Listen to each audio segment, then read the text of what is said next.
Good afternoon. Will the Committee of Supply please come to order? This section of the Committee of Supply will now consider the estimates of the Department of Education and Early Childhood Learning. Does the Honourable Minister have an opening statement? The Honourable Minister of Education.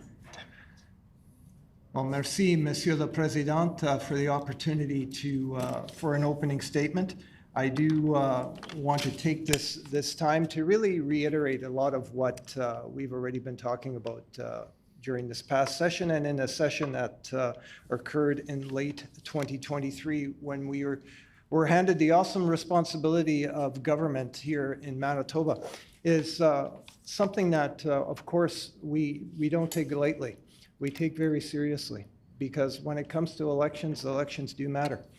And during the election, it became very clear that our message of unity, message of one Manitoba, message of hope, resonated with Manitobans. They took to heart a lot of our pieces around what we were going to do to make life not only better, but also affordable, to make life in this province something that all Manitobans can be proud of, so that when we do end up providing the proper supports and the proper investments into something as important as public education, they know that we are going to follow through on some of those very important pieces. Throughout the campaign in 2023, Mr. Chair, one of our signature pieces was, of course, our nutrition program that we took great pride in announcing.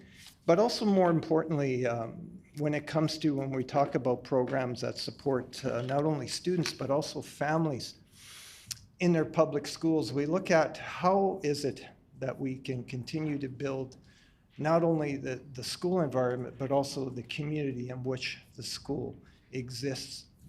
That's a really important piece. I recall in my previous experience as an educator, the piece around the building of community was really important. And what we found is that when you have families, students feel a part of the community, a part of the school, then that is something that ends up benefiting their educational experience, ends up also creating this whole notion around what it means to be a community member, which is something that our team really took to heart. I do recall, Mr. Chair, that as an example, when we talk about nutrition program, it's not so much the food, Mr. Chair. What it is that the community that it creates. And I can give you some really tangible examples regarding that. And some of the schools that I worked at in my previous career, what we found was when we were offering services such as a nutrition program or an after-school program or a study program or a time before classes, what we found is that because of other services that were beginning to,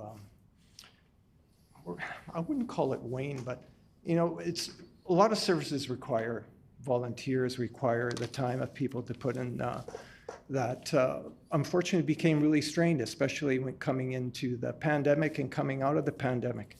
I worked in that time. I finished my career just before the pandemic piece, but when it came to building community, what people really, really appreciated was the opportunity to come into their local school.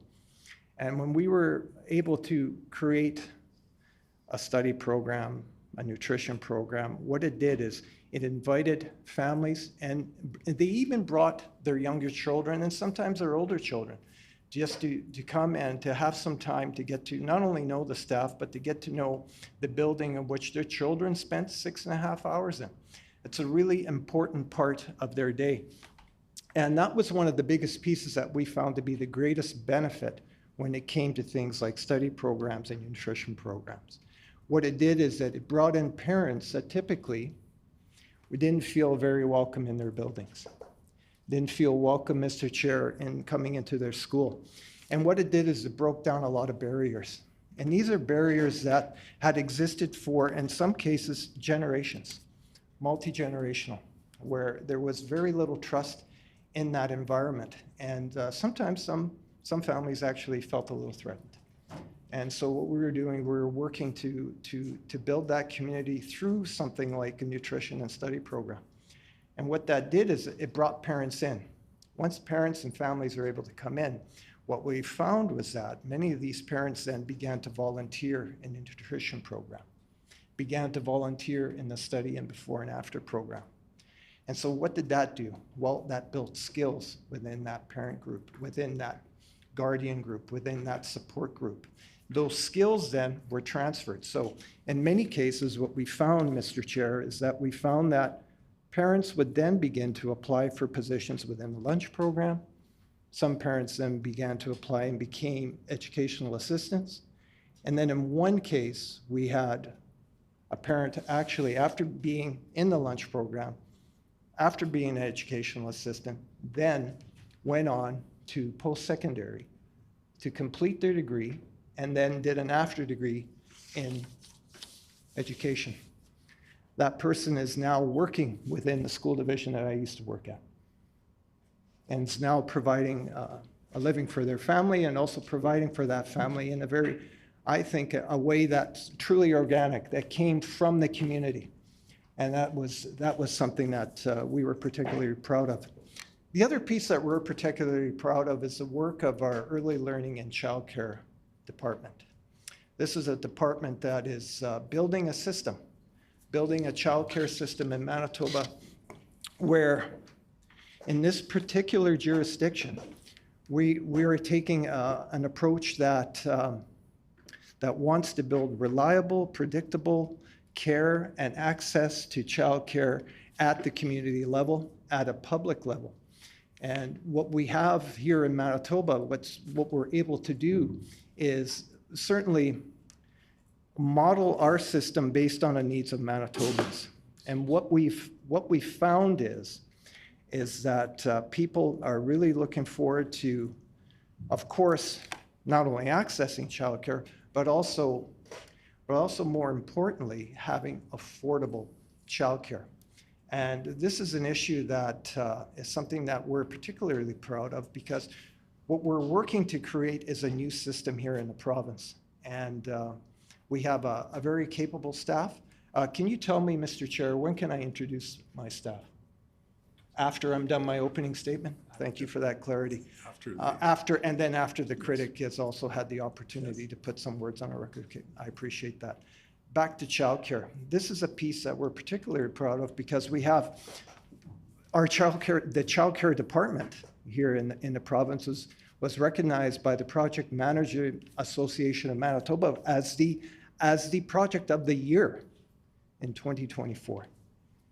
Of course, we take great pride in that, and we would never, of course, take all of that credit for that. This is the work of the early learning and childcare sector. They have a lot to be proud of in this particular area, and it's one that we do want to lift those workers up in that recognition.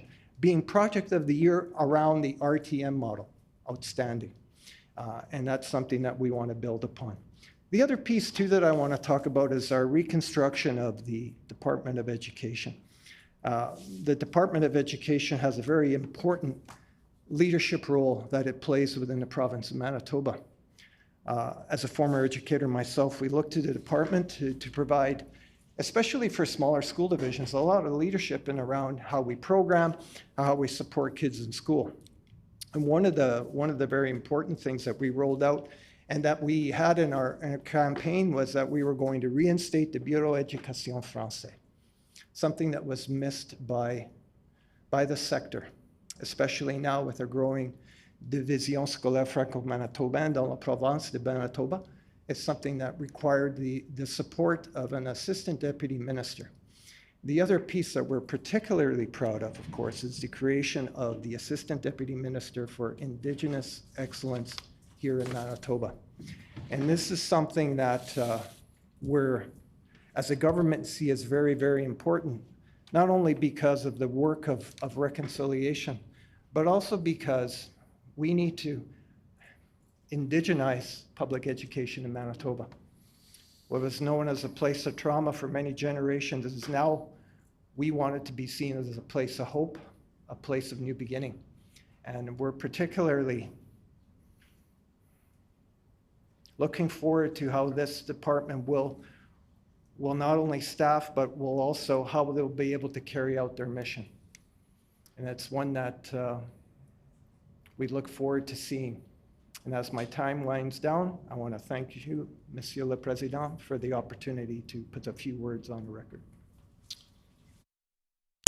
We thank the minister for those comments. Miigwech, grazie, merci. Does the critic for the official opposition have an opening statement?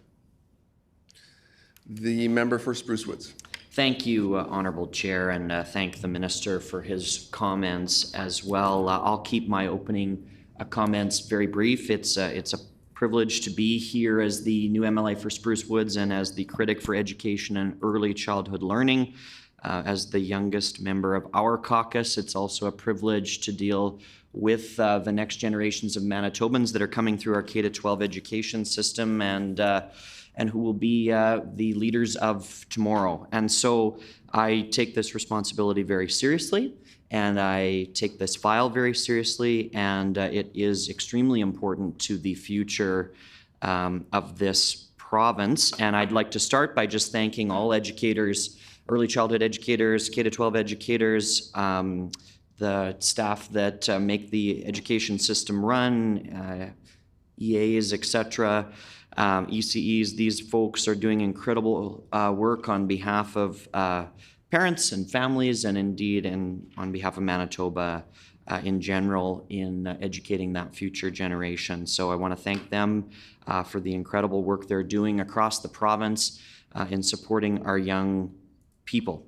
I'll just keep my comments fairly brief because I know we want to get into the serious questions that we need to have about this first NDP budget. The NDP set them expectations for themselves very high in this most recent election on a number of files, but we're focusing on education and early childhood learning here today, so I'll keep my comments relevant to that, Mr. Honourable Chair. With respect to student populations, we know that this is a major issue across the province. It was one that our previous government was addressing by building 23 new schools, 14 of which were done or are set to be completed in the next year or so, and another several on the way. We don't know where that's at. We hope that the minister has more to say to us as we get into estimates today about how he plans to address the growing student populations in our province. But we know that they're only budgeting for building 2 schools instead of 9 this year. That's a concern for Manitoba families. They promised a nutrition program, which they've announced, but we have concerns, and Manitobans have concerns about the amount that's budgeted to deliver that nutrition program appropriately in schools across the province. So we'll be getting into that later today. They also promised more daycare spaces, but they haven't been clear on how the RTM model that was so successful across the province will continue to be rolled out. No framework announced on what the criteria are for municipalities or if they're even following the former municipal and school division model by which the RTM plan had been rolled out. And they promised to lower class sizes without the use of portables, but they're building less schools and there is less capital expenditure in this budget. And so with that, Honourable Chair, I've outlined some of the concerns that we've heard from parents in the 7.5 short months, but I do want to keep my opening comments brief because I think it's more important that we get into the questions. So with that, I will turn it back to you, and thank you very much again for the opportunity.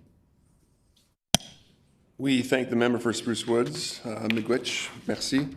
Before we get underway, under Manitoba practice, debate on the minister's salary is the last item considered for a department in the Committee of Supply. Accordingly, we shall now defer consideration of line item 16.1A contained in resolution 16.1. At this time, we invite the minister's staff to join us at the table, and we ask that the minister introduce the staff in attendance. Minister? Well, thank you, Mr. Mr. Chair. I would like to call upon the Deputy Minister of Education, Brian O'Leary, Assistant Deputy Minister Mona Pandy, Assistant Deputy Minister Sarah Whiteford, Assistant Deputy Minister Jackie Connell, Assistant Deputy Minister Janet Tomey, Assistant Deputy Minister Andrew Fraser. Now, I don't know Cheryl's proper title. This is Cheryl Lashik from CPGS, correct, Cheryl? And Cheryl, Director, ADM, Executive Director. We also have Paulette Monita, same, right, Director, and we have Rebecca Chambers. No, Johnston, sorry, Rebecca. We have a lot of Rebeccas. And so, thank you, Rebecca. Also responsible for system performance, right, in corporate services. Thank you, team. This is a great support piece. We also have Rylan Ramnareis, who is support for myself as special advisor. Thank you, Minister Altomare. Before we proceed, according to our Rule 7816, during the consideration of departmental estimates, questioning for each department shall proceed in a global manner with questions put separately on all resolutions once the official opposition critic indicates that questioning has concluded. The floor is now open for questions. The member for Spruce Woods. Well, thank you, Honorable Chairperson. And I was welcome to all the Department of Education and Early Childhood Learning staff. One of my first questions was to ask for an org chart, but perhaps the minister brought his entire senior staff team here today. But I will ask that question if the minister can provide an org chart of the department executive breakdown.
The Minister of Education.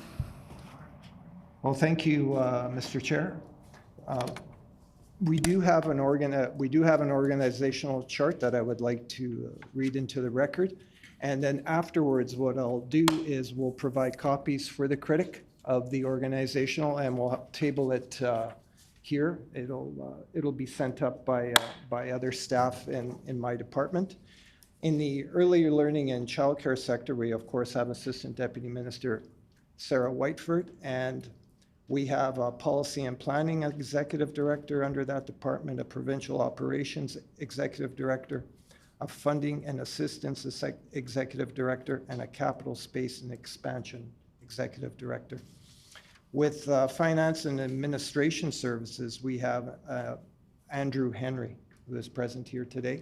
And in Andrew's, we have Assistant Performance and Accountability, Assistant Deputy Minister, which is Mona Pandy, and a number of sections beneath which Mona is responsible for: Governance and Policy, ED and Education Funding Executive Director, and a Teacher Certification and Standards Director. With the Bureau Éducation Français, we have René Decuyer, and with René, he'll be assuming responsibilities, I do believe, in September? August 15th of 2024. And of course, there's a systems support director, a teaching and learning coordinator, and a library and materials production director that reports to Mr. Dequay. We have an Indigenous Excellence ADM, of course, with Jackie Connell, and Jackie is busy staffing up that particular department. We have, with Corporate Services, Director Rebecca Johnston. We also have Student Achievement and Inclusion Assistant Deputy Minister Janet Tomey, who is with us today. And with Janet, she's responsible for the Learning and Outcomes branch, the Inclusion Support branch, Manitoba School for the Deaf as well as a Continuous Improvement Director. I've also indicated that we do have Deputy Minister Brian O'Leary here with us today. And as a bit of a side portion of the organizational chart here in the Department of Early Childhood Learning and Education, what we have is the Teacher Retirement Allowances Fund Board that is chaired by Brighton Moen. And they're kind of off to the side over here. That's kind of between myself and the Deputy Minister. And we will provide copies to the Committee of Supply. And we'll table that once they arrive. The member for Spruce Woods. Thank you, Honourable Chair, and I thank the Minister for providing that information. Yesterday, in response to a question period, the Minister noted a division of the department responsible for examinations that he referenced had been cut. And so just wondering which of the Assistant Deputy Ministers he just referenced that department or that division of the department falls under, and how many staff positions he has increased that position by in this budget.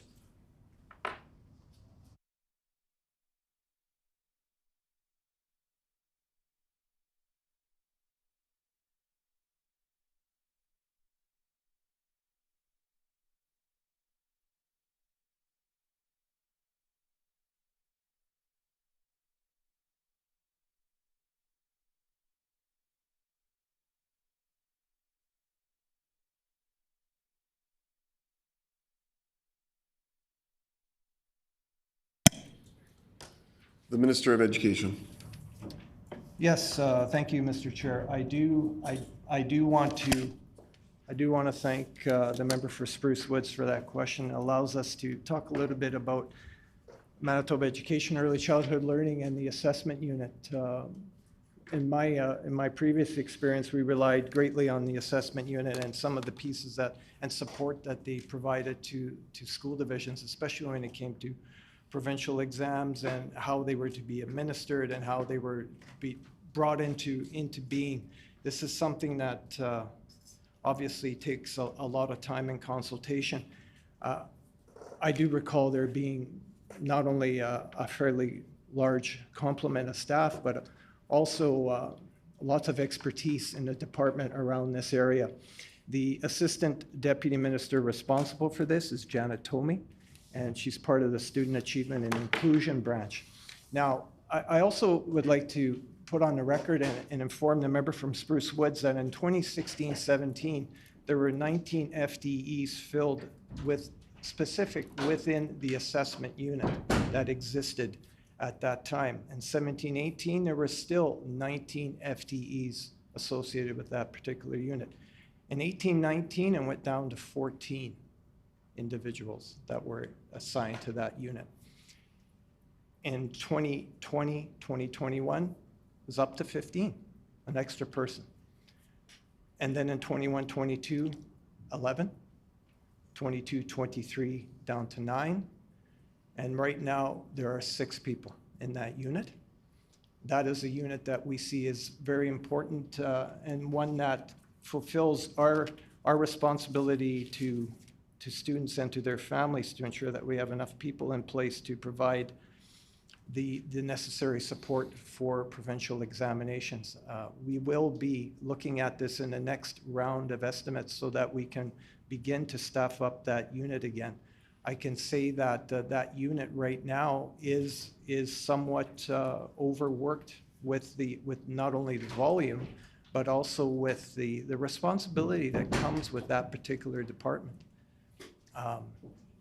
it's important that we move in a way that supports not only the work that goes on in schools, but also helps the students understand how to articulate, not only articulate their learning, but also get their learning in a way that express their learning in a way that is somewhat different from the experience that I had in school, Mr. Chair.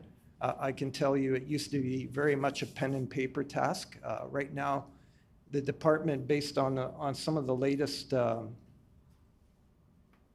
best practices that have been identified, spends a great deal of time on developing what is called a process exam. And process examinations take days to complete. And throughout, and the member for Spruce Woods may have actually experienced a process exam during his time in high school, because it did take place over a number of days. And the reason for that is so that not only are we providing the reading, but we're also providing the opportunity for debate afterwards in some of these examinations, Mr. Chair. And the opportunity to articulate a person's ideas on the spot, to be able to think on the spot. Not only are they doing a reading and then responding to some of the readings, but what they're also doing is they're having to collaborate with their classmates to come up with reasoned responses to particular items that are brought up by their educator and teacher in the classroom. The process piece is something that Manitoba is known for. I can tell you, Mr. Chair, too, that we have a particular person that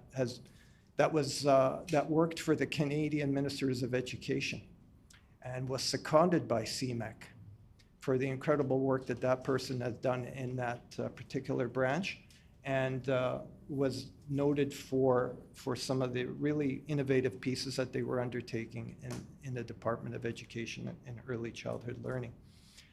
This is something that we take great pride in, and of course, it's something that Manitobans would expect from a fully funded, fully staffed Department of Education. It's one, like I said earlier in this response, something that we're going to be bringing to estimates for the fall, so that we can help support the people that are currently in that branch, so that they can continue to do the very excellent work that they're doing for Manitoba students and Manitoba families.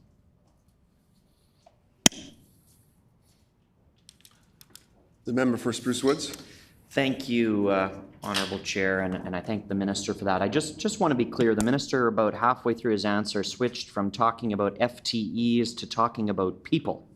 And I think the last time he said FTE was when he was referencing the number 15, and then as the numbers went down, he just started talking about people. So there's 6 people in the unit, but how many vacant FTEs are there in this branch, or is it 6 FTEs assigned to the branch? Just for clarity.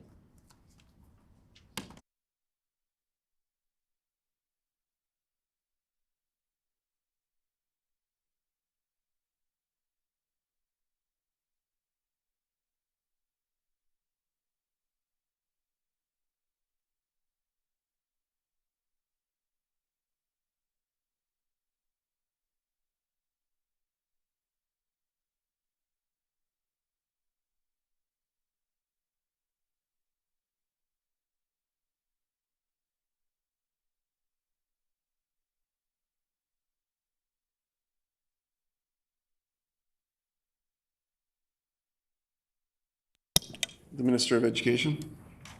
Well, thank you, Mr. Chair. And just to answer that, the question from the member for Spruce Woods, we have currently 6 people that are in the unit and 13 vacancies.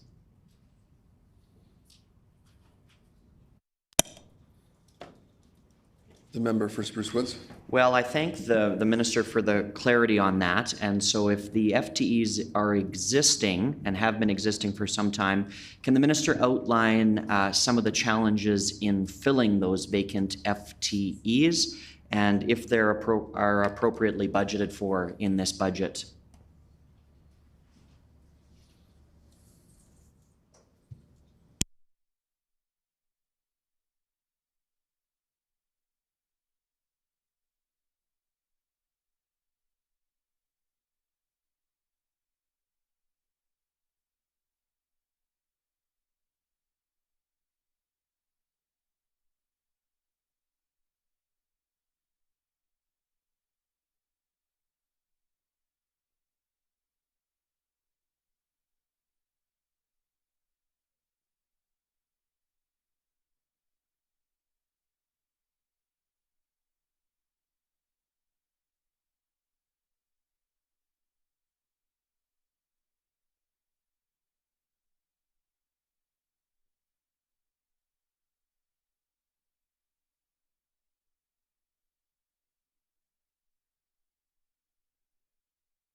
The Minister of Education. Well, thank you, Mr. Chair, and I do want to thank the member for Spruce Woods for that question around some of the assessment unit and how it's being staffed. Right now, we're beginning to shift resources back to the unit. I don't have the exact number of the number that we're beginning to shift, but like I said earlier, we are going to be heading into the estimates process for the fall for the next budget, and we will be ensuring that we have a budget line in place for that particular unit so that we can begin to staff up. One of the biggest problems that when it comes to staffing up a unit such as this is that it's the fact that we're also in competition with school divisions. And throughout the time, even through COVID, there was a real challenge in recruiting people into the department because the department did not offer a very competitive salary. This is due to the years of cuts that they had to endure. And so what ends up happening is because school divisions are generally responsible in making sure that they have set aside enough dollars and resources to ensure that they can meet their contract obligations, what happened with civil service is that, of course, they were frozen in salary. And that impacted, Mr. Chair, the ability to recruit people into the department. And that's something that we need to rectify. One of the biggest pieces too is, and something that's important to remember is that because right now the system is still very much recovering from coming out of the pandemic, we're also really cognizant of the fact that we don't want to recruit people during the school year and then leave some school divisions in a bit of a challenge. So what we need to do is first, especially during the estimates process, is come up with a budget that will reflect and be able to compete with what school divisions are paying currently for teachers and for educators, and so that we can begin to staff up that department again. That is something that we're going to take very seriously moving forward. Because like I said earlier, and I know that Critic has heard me say this in the House before, we take assessment seriously, and it's something that we're going to ensure gets completed properly during our mandate. Well, of course, we want to ensure that not only are students properly supported, but the people that are actually that are in communication with the department, especially around assessment. This part is important, and it's something that we will continue to ensure gets the resources it needs. And like I said earlier, we'll do that in the fall in the estimates process. What I also would like to do right now, Mr. Chair, is I do want to table the departmental organization chart. Now, I do have a number of copies here. I'll provide, I guess, I'll provide all of them. And that way they can be distributed appropriately. And that particular chart, of course, is in reference to the executive team that's part of Manitoba Education and Early Childhood Learning. And again, as I said earlier, we're very, very pleased to be working with this dedicated group of individuals that have now, I think for the first time in 7.5 years, now have a government that's going to work with them, as opposed to one that's going to provide resistance and friction.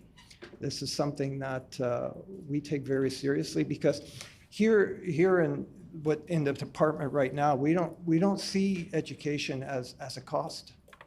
We see it as an investment in the future, Mr. Chair, and it's something that we take very, very seriously. I can say that we don't see it as an annoyance. We don't see this as something that is a burden on Manitobans. Manitobans take great pride, and I know the member for Spruce Woods has heard me say this in the House on a number of occasions, where Manitobans take great pride in their public education system. They want to see the system properly invested in. And what that means is that a department that's as important as the assessment piece that works under our ADM is properly funded, so that we can move forward with these very important pieces that we're tasked to do. This is, again, a really indicative of how seriously we're taking this file and how we need to invest to ensure that Manitoba's youth is ready for the future and whatever that holds for them.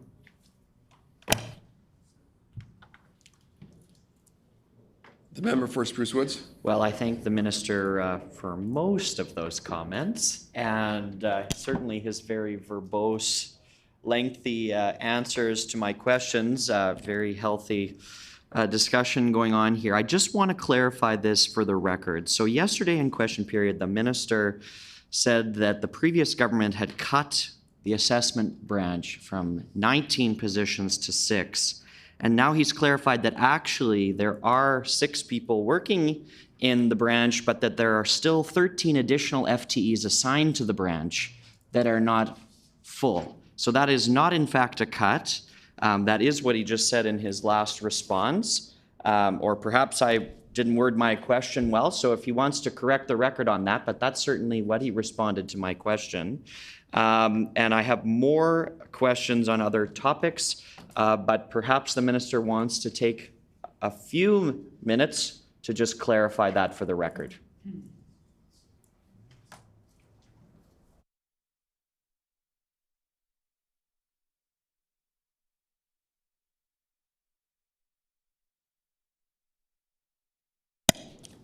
The Minister of Education. Well, thank you, Mr. Chair. I do want to thank the member for that question. It's an important question because I will clarify for the record that there are 9 full-time equivalents assigned to this particular branch. Currently, there are 6 people working in that branch. Now, why are there 6 people working in that branch? There are 6 people working in that branch because we have some challenges in recruitment. The recruitment challenge has come into play because of the fact that we can't offer the salaries that we need to offer to attract people into working into the branch.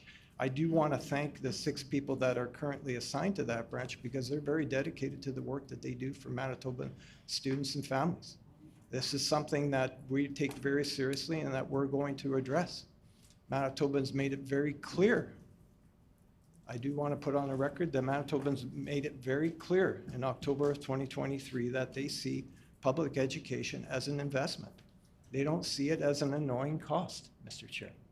This is something that's important to the future of our province, and we will work with department staff to ensure that we're properly staffed moving forward and that we can appropriate the proper resources to this important file.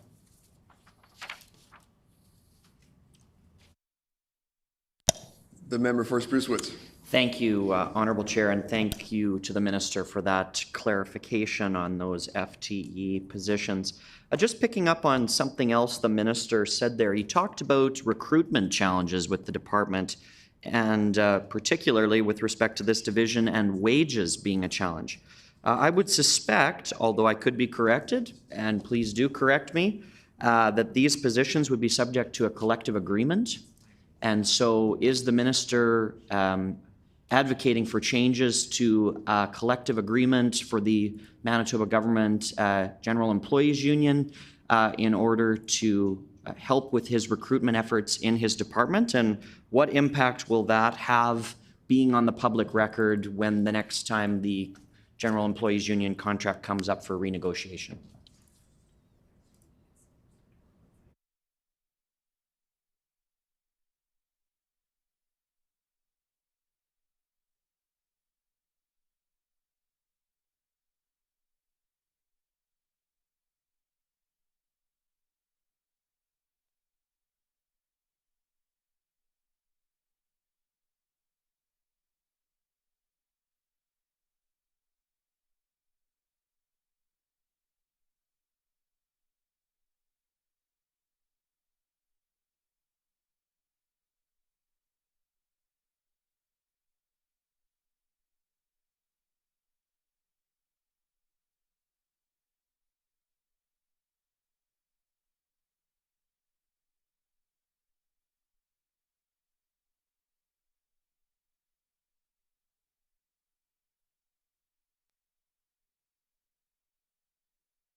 The Minister of Education. Well, merci, Monsieur le Président, for the opportunity to answer this question. I do want to note, I do appreciate the opportunity to indeed provide fulsome responses to questions from the member for Spruce Woods, because these responses are based on not only the important work that the department does, but also what we want to see moving forward. What we saw earlier, and I don't know if the member remembers this bill or doesn't remember, because we know that this is a new person in the Manitoba legislature and probably wasn't apprised, Mr. Chair, of what previous government was doing with regarding Bill 28. Bill 28 that set back employee relations for a number of years. Set back to the point where people did not want to work for the province of Manitoba anymore. Didn't want to work because they weren't being respected, not only at the collective bargaining process, but also having their wages frozen. Nothing says I welcome your work more than having your wage frozen. Nothing says, I disrespect you more than not having the ability to negotiate, Mr. Chair, and to negotiate a fair and competitive salary. This is something that has really impacted the Department of Education. I do recall earlier in one of my earlier responses is how important the public school system sees the Department of Education and the role that it provides educators, especially, Mr. Chair, and I do want to ensure that the member for Spruce Woods understands this, especially for school divisions that are outside the city of Winnipeg. They're typically smaller, typically have resources that are dedicated more to the classroom because that's their important work that really happens, but also are really looking for the department in leadership and not only professional development, but also in some of the important pieces around training, around recruitment, around all of those things that our rural school division has many challenges in.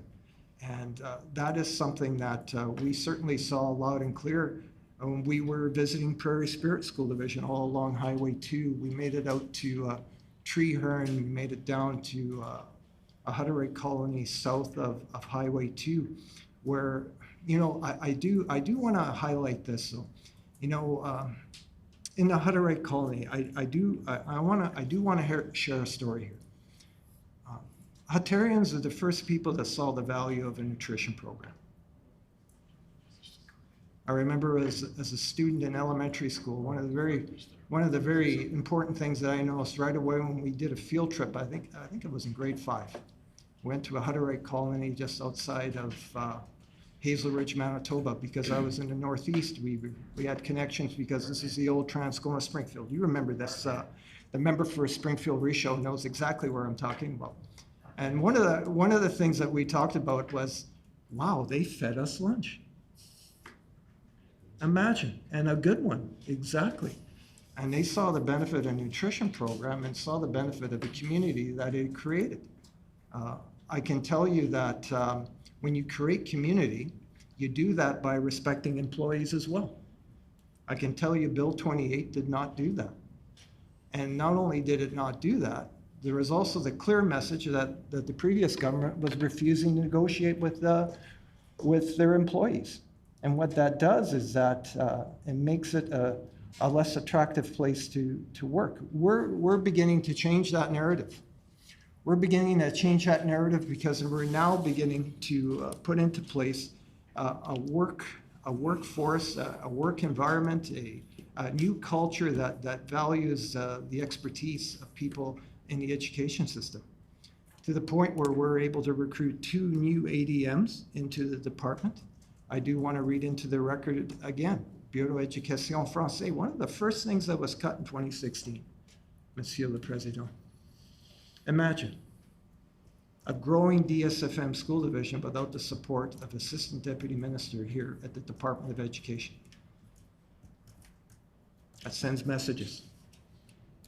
Also, too, now we have an ADM for Indigenous Excellence. Again, staffing up the department to the point where we can now provide the necessary resources and talent so that small school divisions can access the very latest supports for their students in their communities.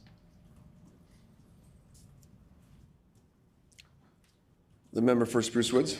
Well, I thank the minister for that answer. I think he perhaps took it a little more broadly than the question was intended, but that's okay. I understand he's got a set of notes that he wants to get on the record here as well. With respect to these specific positions that are under discussion, the minister seems to be concerned about wages as a recruitment initiative. We're not sure how he plans to facilitate higher wages when their government has recently signed a new collective agreement that lasts for a number of years. But I'll leave that up to this new government and their collective bargaining process and the impacts that would have. He also suggested that he doesn't want to compete with school divisions for these positions to be filled. So, and that led him to think that they didn't need to be posted until the summer months when school divisions are doing less hiring, I believe is what he said. So can the minister specifically let us know and the public when the postings for these positions are going to go up? And will he guarantee that he won't be poaching staff from school divisions to fill these positions?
Le ministre de l'Éducation.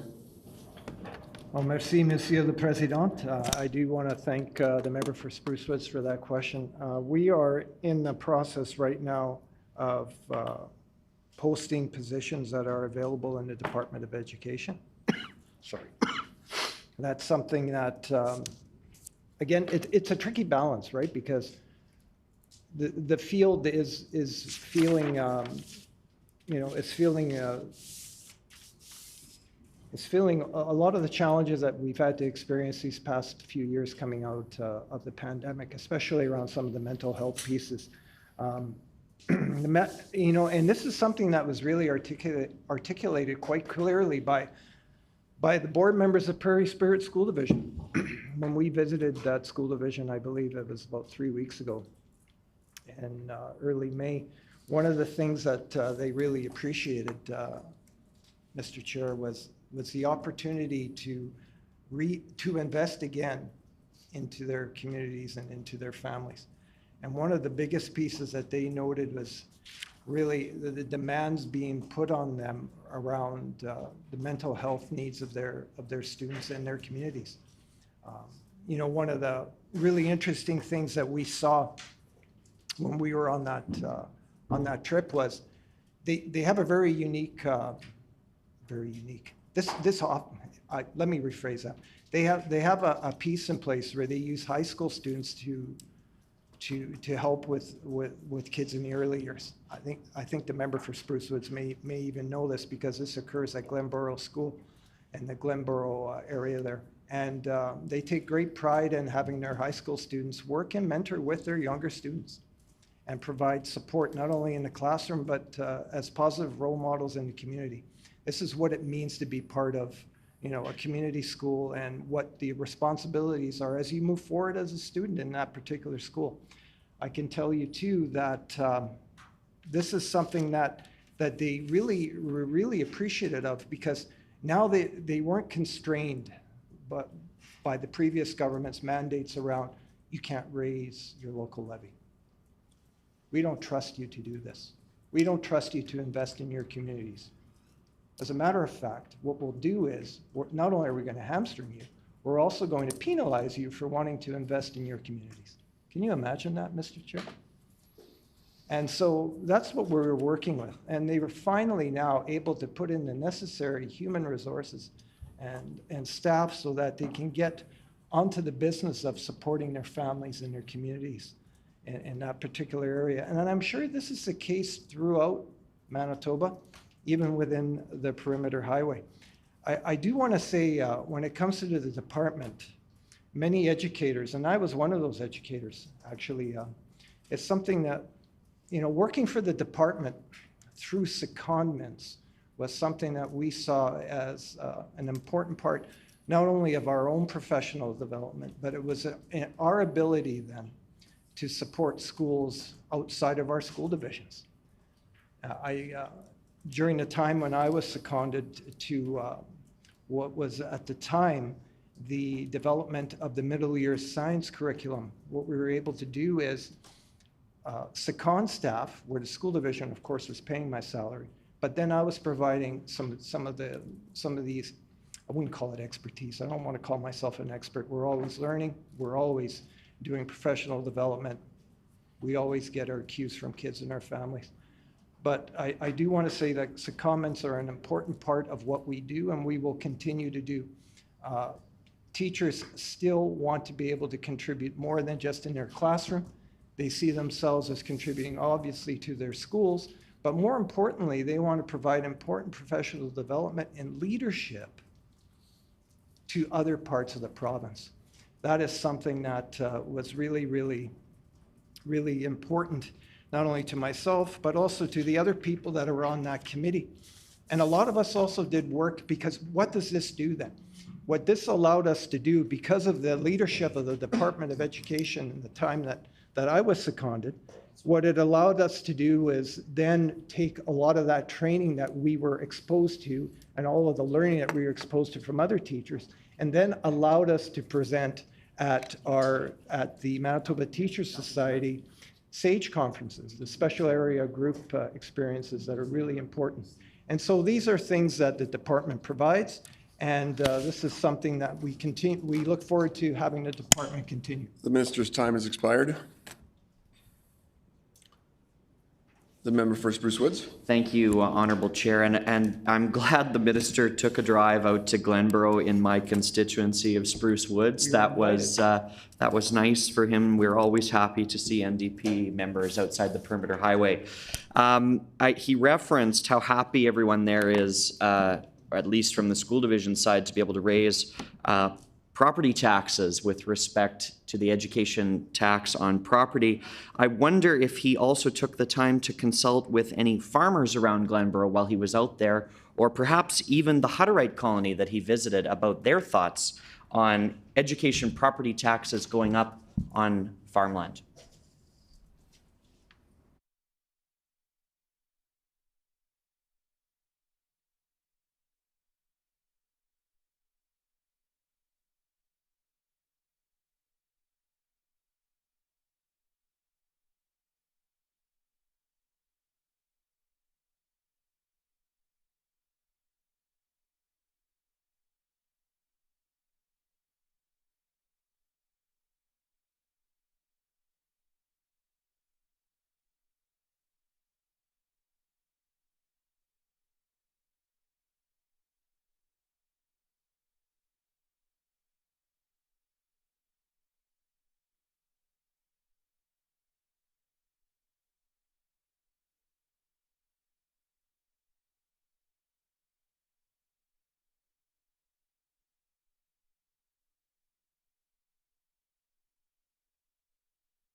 The Minister of Education. Well, thank you, Monsieur le Président. This is something that I think, here's the clearest distinction that draw between us as a Manitoba NDP government and the previous government. Where we see local levies as supporting and investing in communities, they see it as an annoyance. You know, I can tell you when we meet with boards, and I will say, and I will reference Prairie Spirit once again. They were really happy to be able to once again invest in their communities. And when we asked them, did they hear from their ratepayers? And what they heard was they were now happy that their schools were able to respond to the needs of their students and communities. They didn't hear the other part. They don't see it as an annoyance. They see it as an investment in their community. I can tell the member for Spruce Woods, and he knows this, the 50% rebate on farm property is still in place. He knows that. Because we understand the important work that farmers do. So what did we do before we were in government? You know, it's unfortunate, a couple of my colleagues didn't have this opportunity, but some of my colleagues that were with us before election in 2023, and this allows me to tell another bit of a story. We did an incredible amount of consultation, not only with school boards, but also we reached out to Keystone Agricultural Producers, which is, you know, interestingly enough, Mr. Chair, just right over here at 386 Broadway. And boy, were they interested in meeting with us. I can tell you, we met with their general manager and a number of their support staff, Brenna Mahoney, and they were thrilled because they wanted to hear about our plan, about how we were able to keep farm families together and able to stay in their communities.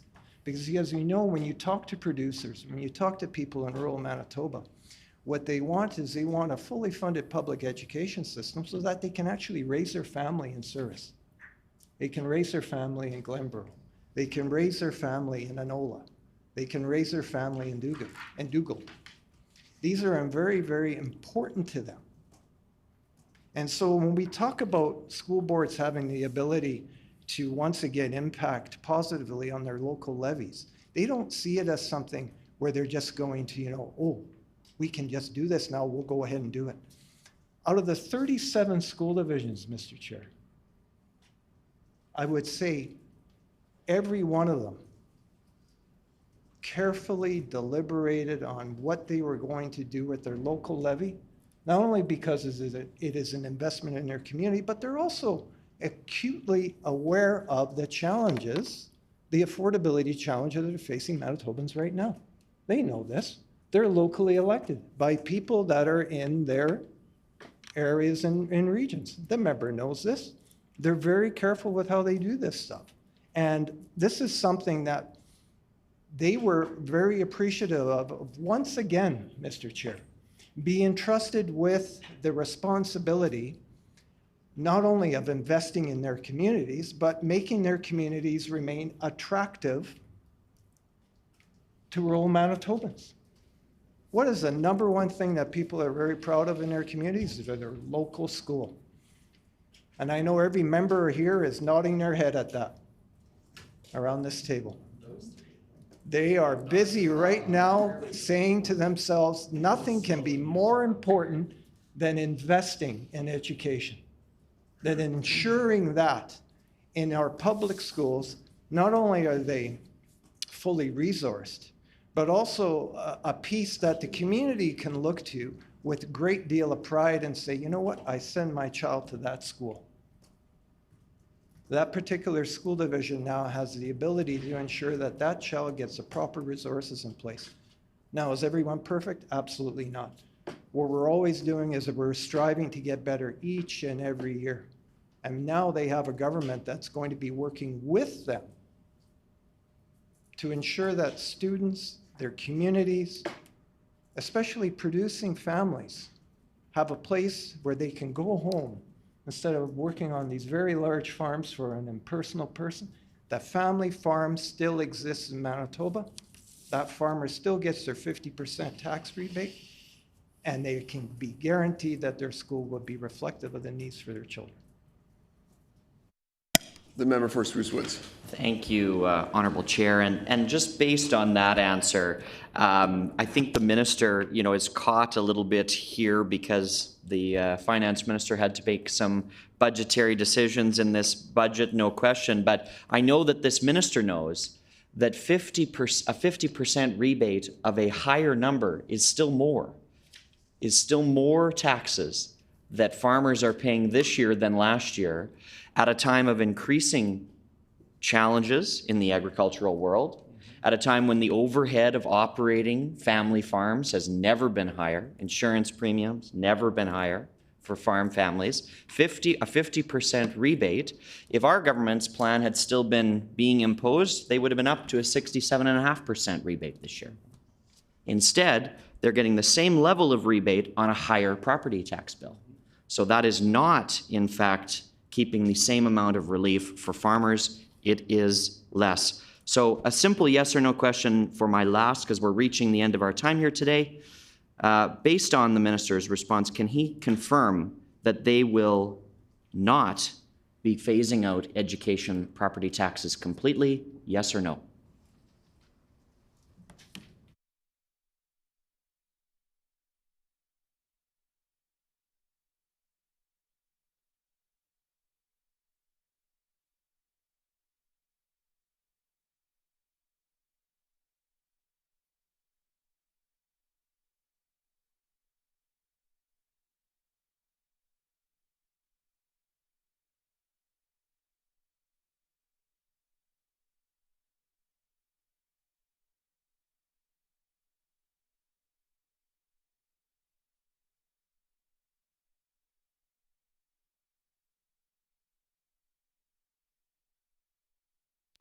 The Minister of Education.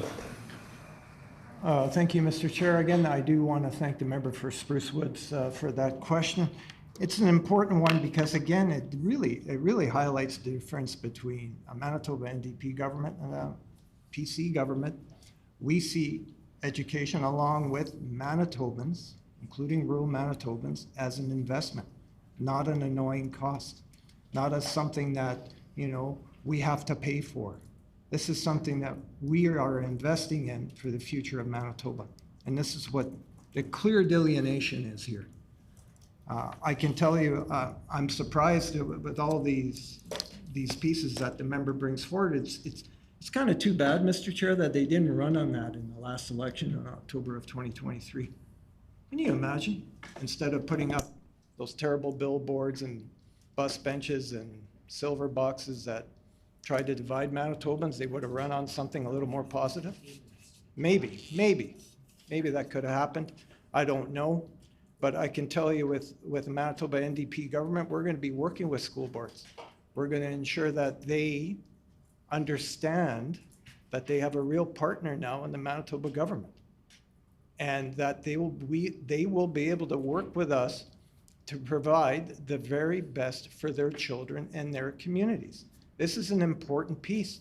You know, one of the things we have to remember here is that as rural Manitoba begins to hollow out, people are really concerned about the viability of their communities. And what keeps a community viable, what really keeps a community on the map, essentially, is their local school. Their school has to be invested in. And again, I see a number of nodding heads around this table, and the reason for that is that they also understand, the members around this table, how important this is. This is a special sacred trust that we have, not only as government, but also as elected school board officials. So school boards, yes, will continue to exist and will continue to work with the province of Manitoba to provide the necessary resources so that their students, their kids, their families and communities can thrive. Where a person from small town Manitoba can actually raise their family in small town Manitoba in an affordable fashion, knowing that their school will have the resources in place in order to support their families. People take great pride, and I've said this on the record before, in their public schools. And that's something that the previous government never understood. They saw it as an annoying expense that had to be done away with, that they were going to control completely. They were going to get rid of the locally elected school boards. Manitobans were having none of that, Mr. Chair. Absolutely none of it. And so now, as I began my answer earlier, it's too bad that this member didn't have enough influence around that election table there in October of 20, or whatever before they came up with their election strategy. I would hope that member would have sat there and said, you know what, I think we need to run on this because this is something that builds community. But I guess that didn't get through. And that's really unfortunate because, you know, even in the way that we comport ourselves in the House, I will say this, and I will say this about this member from Spruce Woods. I do believe in his authenticity. I think he wants to do a really good job. I think also, too, that he wants to come to the House and actually make it a better experience for and advocate for public schools. I know that member wants to do this. I know that member also wants to see proper investments in public schools because that member also benefited from proper investments in public schools, like many of us around this table here. And I see the many nodding heads again. This is important. And I can tell you, Mr. Chair, this is something that this government takes really seriously. It's something that we've been entrusted with now, because they weren't buying what was being sold to them before. And I do want to continue to say this. What they see as an annoying cost, Manitobans see as an important investment in their communities. I'll leave it at that. The member for Spruce Woods. Well, there's certainly lots to unpack in that response, but I am a person of my word, and I did agree to cede the remainder of my time today to the member for Tyndall Park, and so I will do so, and I look forward to resuming with the minister as soon as we are able. I recognize the member for Tyndall Park. Here, here. Thank you, Chairperson, and I'd like to thank my colleague from Spruce Woods for allowing me some time this afternoon. Can the minister provide an update as to how many schools are not currently administering the Universal Nutrition Program in the province?